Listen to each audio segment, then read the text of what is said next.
In this video, I want to show you how easy it is to put a solar panel on. I travel with portable power supplies, and with this one, it's just about dead. It's about 4 years old. I've used it not only for camping, but I've also used it to run my home appliances during power outages. I also travel with a fan. I also have a different kind of fan, which is called my heater. If I leave this at around 700 watts, I can warm up the back of the van for about a half an hour.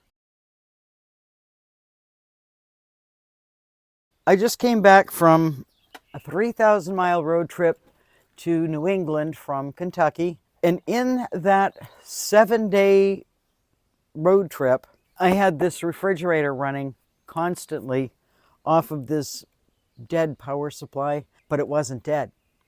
It was running off the solar on the roof. Even on days when it was cloudy out, it was keeping this charged. This never went below 79%. As far as what's on the roof, as well as the wiring coming in, I'm going to leave in the description the links. As a backup, I have my newer power supply. I really never even had to take that out, except when I was using the portable solar panel. This is a double entry gland box. I've got the wires all twist tied up underneath here so that there's no rattling. I put a little piece of foam up underneath here so that it wouldn't make a funny sound on the roof. This is a BougeRV 200 watt solar panel. Along with the solar panel and the gland box, the wire that I bought is a 12 gauge, and I bought 16.5 feet because I had no idea how long I was going to need it. The beauty of this is it's hooked up as I'm driving down the road. It's not using the vehicle battery. My cooking appliances are right there, so I can cook. I can make a cup of coffee. There's the solar panel mounted on my van. I didn't want a solar panel to be taped on, as I've seen in many other videos. I wanted to use the racks, which in my case were ladder racks. However, roof racks on a car could work too. This is called a crab clamp. Though I have no problem drilling holes in my van, if you wanted to install something like this on a roof rack on a car, and you don't want to drill holes, invest in rain deflectors for your windows, and you can easily run the cable underneath those and into the vehicle. Crab clamps come with a mounting bracket for underneath the solar panel. After that's attached, the crab clamp comes next, and then it's ready to put on the roof racks. The ladder racks are about 44 inches apart because we just moved them.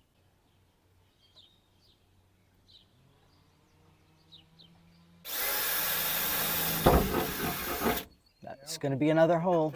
You can see sky. This did not come with a gasket, so I trimmed up a little rubber gasket for it, and silicone is going to go with that, and that's going to go on top of that hole.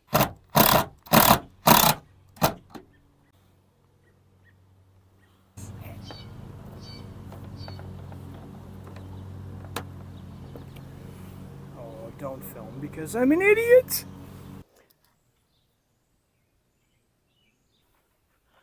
The wire coming in, I put the wires up underneath here and fish them through.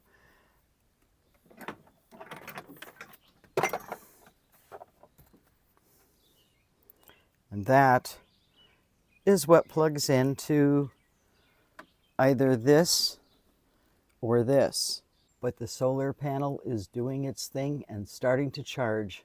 The solar panel on the roof was put on, and the next day it was road trip to New Hampshire, Maine, and, well, the Canadian border, which I can't go over.